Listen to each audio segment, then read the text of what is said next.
10 నెలల తర్వాత పాలమూరు రంగారెడ్డి జిల్లా ప్రాజెక్టు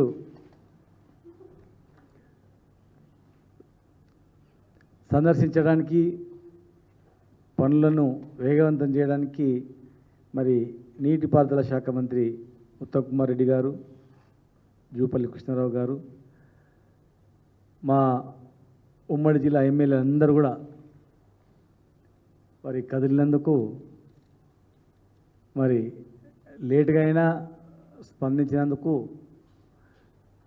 వారికి స్వాగతిస్తూ ఒక్కటే తెలియజేస్తా ఉన్నాం. దయచేసి భేషజాలకు పోకండి, విద్వేషాలకు అసలు పోకండి. మా మీద ఉన్నటువంటి కోపంతో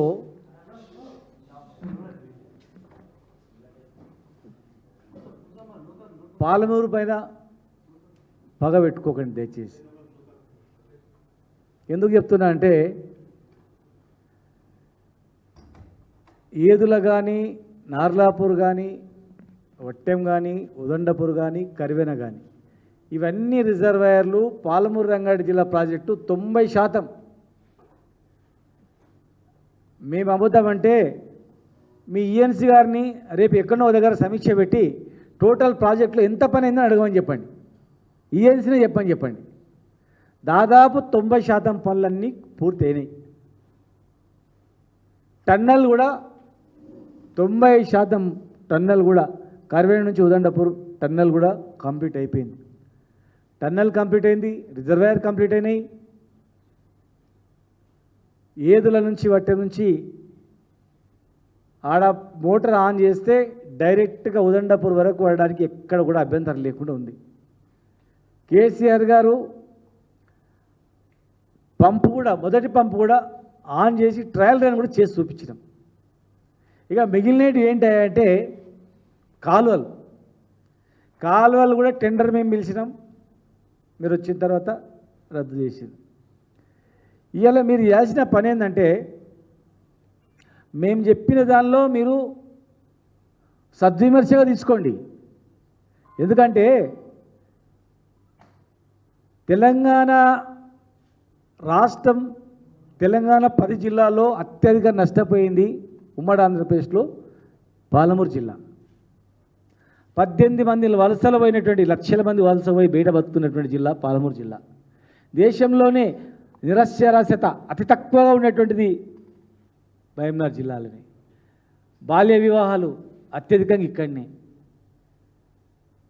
చైల్డ్ లేబరు ఇక్కడనే. మరి ఇలాంటి జిల్లాలో నాన్స్తూ ఏళ్ళ తరబడి ఉన్నటువంటి పెండింగ్ ప్రాజెక్టులని రన్నింగ్ ప్రాజెక్టుగా చేసి భీమా కావచ్చు, నెట్టెంపాడు కావచ్చు, కల్వకుర్తి కావచ్చు, కోయిల్ సాగర్ దాదాపు 1,00,000 ఎకరాల సాగును పెంచి ఎండిపోయిన కంకులతో పిండి సంచులు దొరకక చెప్పులను లైన్లో పెట్టి ఎండలు నిలబడినటువంటి పరిస్థితి నుంచి ఇటు చూసిన రాసులు ఒడ్లు వండే స్థాయికి తీసుకొచ్చినటువంటి ఘనత 10 సంవత్సరాల్లో పరిపాలించినటువంటి టీఆర్ఎస్ ప్రభుత్వాన్ని. పెండింగ్ ప్రాజెక్టులను రన్నింగ్ ప్రాజెక్టులా చేసి ఆ జిల్లాను 1,00,000 ఎకరాలు పండించి సస్యశ్యామలు చేసినాం. పాలమూరు రంగారెడ్డి జిల్లా ప్రాజెక్టు ఆ ప్రాజెక్టుతోనే ఈ మహబూబ్నగర్ బాగుపడుతుందని చెప్పి అత్యధికంగా నీళ్లు ఉన్నటువంటి ప్రాంతం నుంచి శ్రీశైల జలాశయంలో కూడా మన వాట ఉంది, కృష్ణానదిలో మన వాట ఉంది. మన వాట ప్రకారం మనం కింద నీళ్ళని తీసుకోవద్దు, వర్షాకాలం అయిపోయిన తర్వాత కూడా నీళ్లు నిల్వ ఉండేటువంటి 200 పైగా టీఎంసీలు ఉన్నటువంటి ప్రాంతం నుంచి నీళ్ళు తీసుకోవాలని ఆలోచన చేసి అక్కడి నుంచి ఉమ్మడి జిల్లా మొత్తం కల్వకుర్తి లిఫ్ట్ ఇరిగేషన్ కూడా ఆ కేలై కాలువ కూడా ట్యాప్ చేసి ఉమ్మడి జిల్లా మొత్తం కూడా 1,00,000 ఎకరాలు, దాదాపు 10 లక్షల ఎకరాలు వారు పండే వరకు, ఈవెన్ కోయిల్ సాగర్ కూడా గ్రావిటీ ద్వారా నిండే డిజైన్ చేసి మరి 90% పూర్తయినటువంటి పనులను 10% పనులు ప్రభుత్వం వచ్చిన కొత్తల్లోనే స్టార్ట్ చేసింటే, లేదు అదే టెండర్లను ఖరారు చేసింటే లేదా ఆ టెండర్ క్యాన్సిల్ చేసి ఇమ్మీడియట్గా 1 మంత్లో మీరు మీ ప్రభుత్వంలో ఇంకొక టెండర్ పిలిచిన స్టార్ట్ చేసిన ఈ పాటికి ఈ పంటలకే నీళ్ళు వచ్చే అవకాశం ఉండేటువంటి పరిస్థితి. కనీసం నెక్స్ట్ పంటల కన్నా నీళ్ళు వచ్చేటట్టు చేయండి. మేమందరం కూడా 14 మంది మొత్తం శాసనసభ్యులము, మంత్రులము, ఎమ్మెల్యేలు అందరం కూడా ఒక ఏకతాటిపై ఉండి 6 రిజర్వాయర్లు, లిఫ్ట్లు, టన్నెళ్ళు కంప్లీట్ చేసుకున్నాం 90%. ఎక్కడ కూడా వెనుకడుగు వేయలేదు. ఈరోజు మీరు కూడా అందరూ కలిసి ఒక రాజకీయ కోణంలో అరే ఈ కంప్లీట్ చేస్తే ఈ పార్టీకి పేరు వస్తుందనో లేకపోతే మేము చేసే విమర్శను ఎట్లా మీరు మళ్ళీ విమర్శ చేయాలనో అనే దానిలో పోకండి. పాలమూరు జిల్లా గోస అనేది చాలా తెలంగాణ ఉద్యమ సమయంలో ఈ మహబూబ్నగర్ చూసే మహబూబ్నగర్, నల్గొండ ఉన్నటువంటి ఫ్లోరైడ్ సమస్యను, ఇక్కడ ఉన్నటువంటి కరువు సమస్యను దృష్టిలో పెట్టుకొని తెలంగాణ ఎందుకు కావాలనో చెప్పినటువంటి పరిస్థితి. ఆనాడు ఆంధ్రప్రదేశ్కి అప్పు కావాలంటే ఈ మహబూబ్నగర్, పాలమూరు చూపించి, నల్గొండను చూపించి, ఈ యొక్క ఆకలి పేగులు చూపించి అప్పు తెచ్చుకొని వాళ్ళ ప్రాంతాలను సోకు చేసుకున్నారు. కానీ ఏళ్ళ తరబడి కూడా తలరాత మారలేదు. తెలంగాణ వచ్చిన తర్వాతనే తెలంగాణ ఎందుకు రావాలనో ఈ జిల్లాను చూపించినాం. ఆనాడు అప్పులు పుట్టాలంటే ఈ జిల్లాను చూపించారు, అప్పులు తెచ్చుకొని వాళ్ళ ప్రాంతాలు అభివృద్ధి చేసిండు. ఈనాడు మేము తెలంగాణ ఎందుకు రావాలనో ఈ జిల్లాలు చూపించినాం, తెలంగాణ తెచ్చుకున్నాం, 1,00,000 ఎకరాలు పండించినాం. రైస్ మిల్లర్లు బ్యాంకు లోన్ కట్టలేకపోతున్నామని 2013లో మొత్తుకున్నారు. బ్యాంకు లోన్ కట్టలేకపోతున్నాం, ఏం పంటలు పండుతలేవని. కానీ తెలంగాణ వచ్చిన తర్వాత మేము చెప్పినాం, మా రైస్ మిల్లర్ అసోసియేషన్లకు చెప్పినాం. అన్నసాగర్లో ఒక ఆరవైశ్య మహిళా సంఘం నాయకురాలు అడిగింది, అన్నా మా రైస్ మిల్లు కట్టలేకపోతున్నాం, బంగారం అమ్మి ఇన్స్టాల్మెంట్ కడుతున్నామని. ఒక పూజలో కలిసినప్పుడు అడిగితే, అమ్మ తెలంగాణ వచ్చి మీరు చూడండి రైస్ మిల్లు సరిపోవు, ఇంకా ఎన్నో రైస్ మిల్లు పుట్టుకొస్తాయి అని చెప్పినాం. మరి అది అన్నట్లనే చేసినామని ఆమె కూడా చెప్పింది ఒక మీటింగ్లో కలిసి. మరి ఈరోజు ఎక్కడ రైస్ మిల్లో చూసినా, ఎక్కడ గోడౌన్లో చూసినా రాసులు ఒట్లు ఎట్లా ఉన్నాయి. తెలంగాణ రాకముందు ఎందుకు ఎండిపోయినాయి, ఈ 10 సంవత్సరాల్లో పంటలు ఎందుకు వండినాయి, ఈ 10 సంవత్సరాల్లో రైతుల పరిస్థితి ఏముంది. మన పల్లెలు బతికేదే రైతుల నుంచి.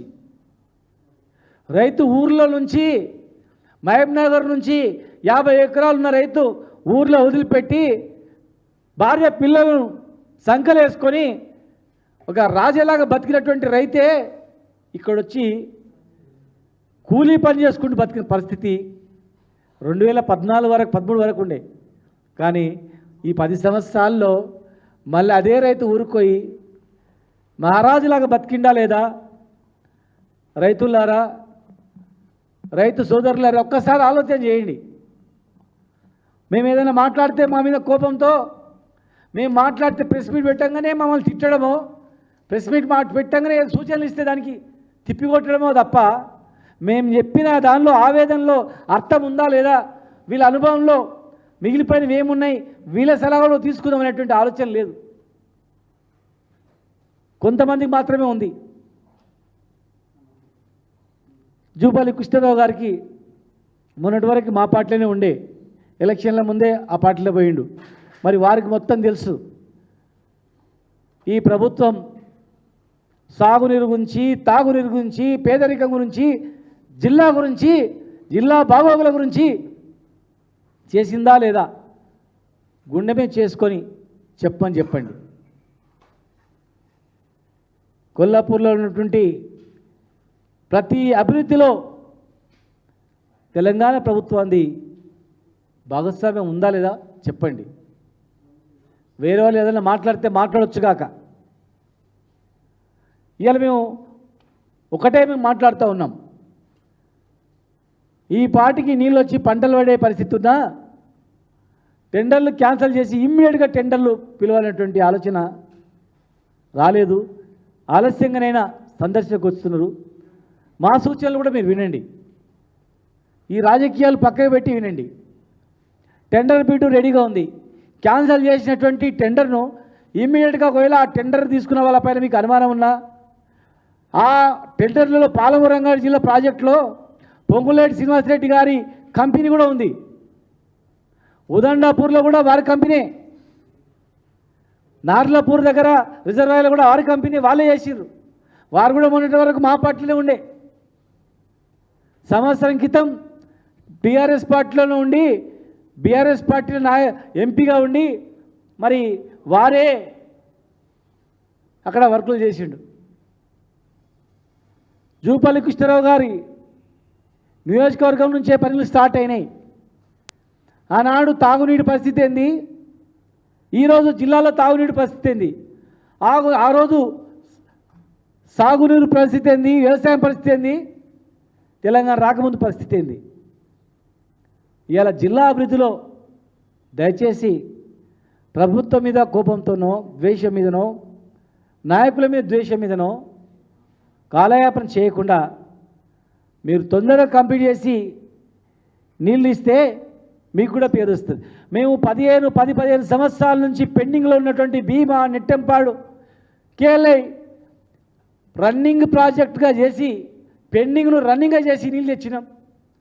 ఇవాళ జిల్లా ప్రజలు కూడా 15 ఏళ్ళు తెలంగాణ ఉద్యమం చేయనప్పుడల్లా ఒక కాలువ దోగాలి, శంకుస్థాపన చేయాలి తప్ప నీళ్ళు రాలేదు. తప్పు డిజైన్లతో ఎక్కడ కూడా కేఎల్ఐలో పట్టుమని 10 టీఎంసీలు నీరు నిల్వ చేసే రిజర్వాయర్ కూడా లేదు అక్కడ, నామమాత్రం డిజైన్లు అయినా కూడా దాన్ని విజయవంతం చేసి రీడిజైనింగ్ చేసి మరి లక్షల ఎకరాలకు నీళ్ళు ఇచ్చినాం. ఈరోజు పుష్కలంగా దాదాపు 20-30 టీఎంసీల రిజర్వాయర్లు ఉన్నాయి. వర్షం పడ్డప్పుడు మనం డమ్ చేసుకుంటే ఎండాకాలం కూడా నీళ్ళు ఇచ్చేటువంటి అవకాశం ఉన్నటువంటి రిజర్వాయర్లు కట్టుకున్నాం. ల్యాండ్ అక్విజిషన్ కంప్లీట్ అయిపోయింది, పంపులు ఆన్ అయినాయి, కాలువలు కంప్లీట్ చేసుకుంటే మన జిల్లాను సస్యశ్యామలం చేసుకునే వాళ్ళం అవుతాం. పేదరికం పోవాలంటే ఇది ఒక్కటే మార్గం. ఇలా రైతులు అల్లాడుతూ ఉన్నారు, రైతులు అయోమయ పరిస్థితిలో ఉన్నారు. రైతు బంధు వస్తుందా రాదా, పెట్టుబడి దొరుకుతుందా దొరకదా, నీళ్ళు వస్తాయా రాదా అనేటువంటిది. కనుక దయచేసి ప్రభుత్వం ఇకనైనా పరిపాలన మీద దృష్టి పెట్టి వ్యవసాయం మీద దృష్టి పెట్టి పనుల మీద దృష్టి పెట్టి చిత్తశుద్ధితో మనం అందరం పనిచేస్తే 5 నెలల్లో కనీసం రేపు ఎండాకాలం పంటలకు నీళ్లు వేయడానికి అవకాశం ఉంటుంది. నాగార్జున సాగర్ కాలువ తెగిపోతే మరమ్మతు చేయడానికి 4 రోజులు అయింది, ఆయనంత పుణ్యకాలం అయిపోయింది. ఖమ్మంలో 1000 ఎకరాల పంటలు ఎండిపోయినాయి. నిన్న సంబంధించిన మంత్రి గారు కూడా వెళ్ళి కోపమైండు, రే కాలువలు తెగిపోతే కూడా రిపేర్ చేయరా ఏందని చెప్పని. కాలువలు తెగిపోతేనే రిపేర్ చేయడానికి ఆలస్యమైతే లక్షల ఎకరాలు 1000 ఎకరాలు ఎండిపోయింది. మరి ఇక్కడ కాలువల డిజైన్ కూడా మీరు పరిశీలించండి, కెపాసిటీ తగ్గట్లుగా తొందరగా టెండర్ పిలిస్తే రేపు వెళ్తున్నారు దయచేసి మరి ఆ టెండర్ బిట్టు కూడా ఆ రివ్యూ మీటింగ్ చేసుకొని సార్ మూడు అందరూ అయిపోయిన తర్వాత ఉదండపూర్ తర్వాత ఏనో ఒక దగ్గర రివ్యూ మీటింగ్ పెట్టుకొని ఇమ్మీడియట్గా పలానా రోజు టెండర్ పిలుస్తున్నామని చెప్తే ఇగో టెండర్లు పిలుస్తున్నాం ఈ టైం లోపల కంప్లీట్ చేస్తామని జిల్లా ప్రజలకు భరోసా ఇస్తే మీ పర్యటనకు కూడా విజయవంతం అవుతుంది. కానీ ఉట్టే చూసిపోతే ఏం చూసిపోనికి ఏం లేదాడా. అక్కడ ఏదుల దగ్గర నార్లాపూర్ దగ్గర పంప్ ఆన్ చేస్తే నీళ్ళు వస్తాయి, ఏదుల దగ్గర ఏదుల నీళ్ళు పడతాయి. వట్టెం దగ్గర పంపులు మునిగిపోయినాయి. మునిగిపోయిన పంపులు ఇప్పటివరకు కూడా ఇంకా సగం నీళ్ళు దిగలే. ఆ గ్రామస్తులు మునిగిపోతాయని చెప్పిరట. ఆ కాల్లోకి ఏదైనా మరమ్మతు చేయండి ఇమీడియట్గా, లేదంటే నీళ్ళు వస్తాయని చెప్పినా కూడా మరి పట్టించుకోలేదంట. మీరు కావాలంటే మేము తప్పుగా మాట్లాడినట్లుంటే ఆ వట్టెం దగ్గర మునిగిపోయిన పంపుల దగ్గర ఉన్న గ్రామస్తుల దగ్గరకు మీరు వెళ్ళండి. మీ బృందం వెళ్ళి ఆ గ్రామస్తులను అడగండి, నీళ్ళు వచ్చేటప్పుడు మీరు చూసినరా, నీళ్ళు రాకముందు మీరు పసిగట్టి మరి ఎవరు చెప్పిండ్రు, ఏమైంది, ఎన్ని రోజులైంది మునిగిపోయి, మరి ఎప్పుడు తీస్తారు అడగండి.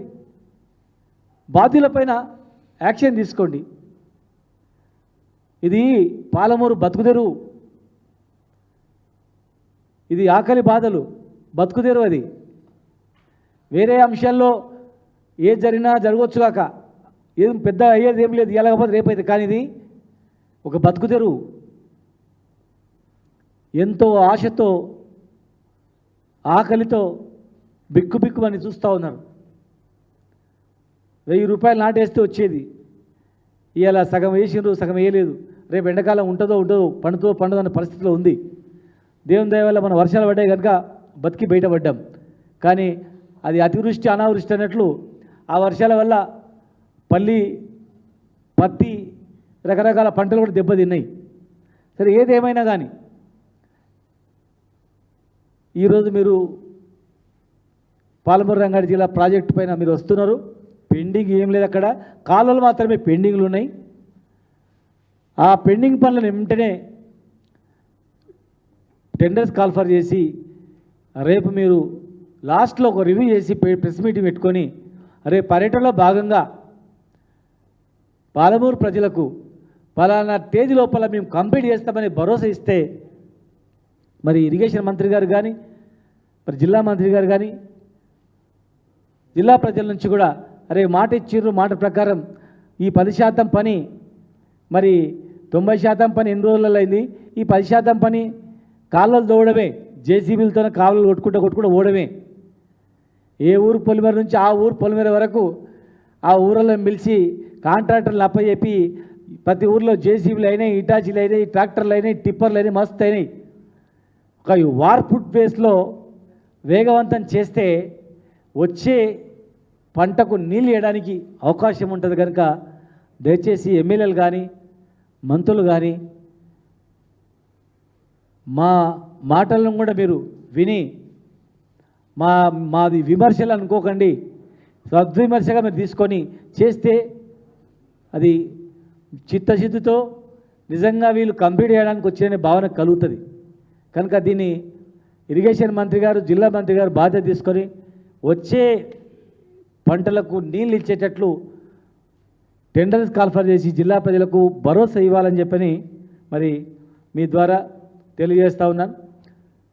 ఉట్టిగా చూసిపోతే ఏం లాభం లేదు, కొత్త చేసేది కూడా ఏం లేడా, చేసేది కూడా ఏం లేదు. టన్నల్ కూడా అయిపోయింది. ఒక పేపర్లో టన్నల్ పెండింగ్ ఉంది, టన్నల్ పెండింగ్ లేదు, గిన్నింగ్ లేదు. టన్నల్ అయిపోయింది, గిన్నెలు అయిపోయింది, రిజర్వాయర్ అయిపోయింది, ల్యాండ్ అక్విజిషన్ అయిపోయింది, టోటల్ A to Z అయిపోయింది. చిన్న అక్కడక్కడ ఏదైనా చిన్న మిగిలి ఉండొచ్చు, 1-2%. మిగతాది రిజర్వాయర్ కింద కాలువలు మాత్రం మిగిలినాయి. చెక్ డ్యాములు కూడా ఉన్నాయి. చెక్ డ్యాములు కూడా రైతులకు చాలా భరోసాను ఇస్తాయి, వాళ్ళకు చాలా ధైర్యాన్ని ఇస్తుంది. ఒకవేళ ఆ భూగర్భ జలాలు కూడా పైకి వస్తున్నాయి చెక్ డ్యామ్ల ద్వారా. కనుక అత్యధికంగా తెలంగాణ రాష్ట్రంలోనే హైయెస్ట్ చెక్ డ్యామ్లు మహబూబ్నగర్ జిల్లాకు మేము తీసుకొచ్చిన మా హాయంలో. రీసెంట్లీ కూడా ఇంకా దాదాపు 70-80 చెక్ డ్యామ్లు ఉన్నాయి జిల్లాలో, టెండర్స్ అయ్యి ఉన్నాయి. మరి ఆ చెక్ డ్యామ్లను కూడా కంప్లీట్ చేయండి, కాలువలు కూడా కంప్లీట్ చేయండి, తొందరగా నీళ్ళు ఇవ్వాలని చెప్పి మేము విజ్ఞప్తి చేస్తా ఉన్నాం.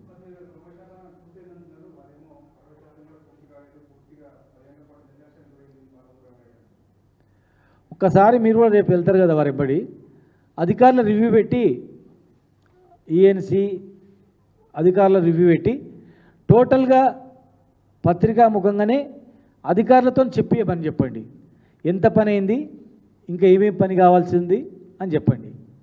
మాకు చెప్పింది అధికారులే, మేము రివ్యూ చేసినప్పుడు 12% మెలిగిందని చెప్పినారు మేము రివ్యూ చేసిన నాటికి. ఆ తర్వాత కొద్ది పని అయింది. ఇవాళ ఎంత పని అయిందో వాళ్ళదే బాధ్యత కదా. అది కూడా జనం ముందర మీరు పత్రికాముఖంగానే రివ్యూ చేయమని చెప్పండి. ఒకవేళ నిజంగానే అయింది ఉందనుకోండి, కంప్లీట్ చేయండి. పోనీ మేము మా అబద్ధము 10% అయింది అనుకుంటాం, రివర్స్ అనుకోమని 90% పెండింగ్ ఉంది, 10% కంప్లీట్ అయితే అనమానండి. పోనీ చేయండి, అదనే చేయండి. రివ్యూ అందరి ముందర రివ్యూ పెడితే తెలుస్తుంది కదా. రివ్యూ మీటింగ్లో ప్రాజెక్ట్ వైజ్గా పెట్టండి, ఒక్కొక్క రిజర్వాయర్ వైజ్గా పెట్టండి, ఒక్కొక్క రిజర్వాయర్ వైజ్గా అధికారులు ఉన్నారు అక్కడ. మేమున్నప్పుడు లిఫ్ట్ వైజ్గా రివ్యూ పెట్టేది, ప్రతి ఒక్క ప్రాజెక్ట్ వైజ్గా రివ్యూ పెట్టేది, ఓవరాల్గా ఈఎన్సీ ఆఫీస్లో పెట్టుకొని రివ్యూ మీటింగ్ పెట్టుకునేది. అక్కడనే చాలాసార్లు హరీష్ రావు గారు మేము చాలాసార్లు అక్కడనే నిద్రలు పోయినాం. జూపల్లి గారు కూడా ఉన్నారు కదా, అప్పుడు వారు గెలవదా? వారు కూడా మాతో పాటే ఉన్నారు కదా. మొన్న కాంగ్రెస్లో పోయినంత మాత్రాన మరి అవన్నీ మర్చిపోతారా?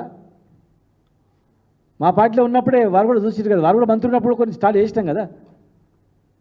అట్లా అదే చెప్తున్నా కదా, ఉట్టిగా కోపం మీద పెట్టుకొని లేదు గింత శాతం గంత శాతం అని మాట్లాడవద్దు. అది మేము పెండింగ్ ప్రాజెక్టులో రన్నింగ్ ప్రాజెక్టులో చేసి ఎట్లా చేసినామో సరే, మీరు ఏదైనా అనండి, తొందరగా కంప్లీట్ చేయండి. 6 నెలల్లో కంప్లీట్ చేసి ఇచ్చే అవకాశం ఉంది. ఎట్లా అవుతుంది కాదా అనేది అందరి సమక్షంలో చేయండి, అవుతుంది. అది సాధ్యమైనది ఏం లేదు. మేము పని చేసేటప్పుడు మేమేం ద్వేషించలేదు. ఆనాడు ప్రభుత్వాలు అట్లున్నాయి, అందుకే తెలంగాణ తెచ్చుకున్నామని చెప్పినాం. ఇవాళ మన జిల్లా ఉమ్మడి జిల్లా వ్యక్తి ముఖ్యమంత్రి గారిగా ఉన్నారు కదా, ఇంకా ఫాస్ట్ చేయొచ్చే అవకాశం ఉంది కదా. మన జిల్లా వ్యక్తి ముఖ్యమంత్రిగా ఉన్నారు, ఇంకా అందరికన్నా ఫాస్ట్ చేసే అవకాశం ఉంది. అనుకుంటే 3 నెలల్లో నీళ్ళు ఇచ్చే అవకాశం ఉంది, 3-4 నెలలనే కంప్లీట్ చేసే అవకాశం ఉంది.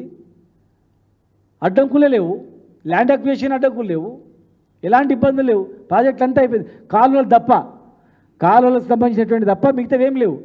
కనుక ఇమ్మీడియట్గా కంప్లీట్ చేయడానికి ఎలాంటి అభ్యంతరాలు కూడా లేవు. ముఖ్యమంత్రి జిల్లా అయినాక ఇంకేముంటుంది అవకాశం?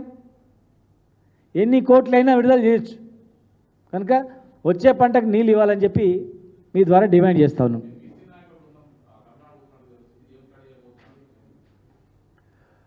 అంటే అక్కడ ఆర్థిక స్థితిగతులు రాజకీయంగా ఎలా ఎదిగిండ్రు, రిజర్వేషన్స్ ఎట్లా ఉన్నాయి, అన్ని రంగాల్లో వెనుకబడినటువంటి వర్గాల వాళ్ళు ఎక్కువగా తమిళనాడులో అన్ని రంగాల్లో ముందంజలో ఉన్నారు. రిజర్వేషన్లు కూడా 69% రిజర్వేషన్ తమిళనాడులో ఉంది. మరి ఇక్కడ కూడా ఈ ప్రభుత్వం ఎలక్షన్లో వెనుకబడిన వర్గాల వాళ్ళకు ఎన్నో హామీలు ఇచ్చింది, రైతులకు కూడా ఎన్నో హామీలు ఇచ్చింది. ముఖ్యంగా ఓబీసీలకు రిజర్వేషన్ విషయంలో ఇమ్మీడియట్గా రేపు రాబోయే ఎలక్షన్స్లలో వచ్చే ఎలక్షన్స్లలో 42% రిజర్వేషన్ ఇస్తాం. జనాభా 60% ఉన్నా మేము 42% ఇప్పుడు ఇస్తాం అని మాట ఇచ్చారు. కనుక ఇచ్చిన 42% రేపు అమలు చేస్తారు, 100% అమలు చేస్తామని మొన్న కూడా మాట ఇచ్చారు. కనుక ఇక 42 ఇస్తున్నారు, అలా 69, 50 పైన ఉంది కదా. సరే, ముందు 42 ఎప్పుడు ఇస్తారు? వచ్చే ఎలక్షన్లు ఇస్తున్నారు కదా. మరి ఇచ్చిన తర్వాత అక్కడ ఇంకా ఎక్కువ ఉంది కదా, స్టడీ చేసి వద్దాం, చూద్దాం. మరి ఇచ్చిన హామీ నిలబెట్టుకుంటారు కదా. ఎట్లా ఆఫ్టర్ జనగణన తర్వాతనే ఎలక్షన్ పోతాం, ఖచ్చితంగా 100% ఇస్తామని చెప్పి ప్రభుత్వం కానీ మరి పార్టీ పెద్దలు కానీ చెప్పింది. కనుక మరి 5-6 నెలల్లో ఎట్లా అమలు కాబోతూ ఉంది. మార్చ్ తర్వాత ఇక్కడ 42% రిజర్వేషన్తో మరి అన్నిట్లో వస్తుంది. కనుక ఇంకా ఇంకేమైనా ఉన్నాయా అని చూద్దామని పోతున్నాం, దానిని పరిశీలించడానికి పోతున్నాం.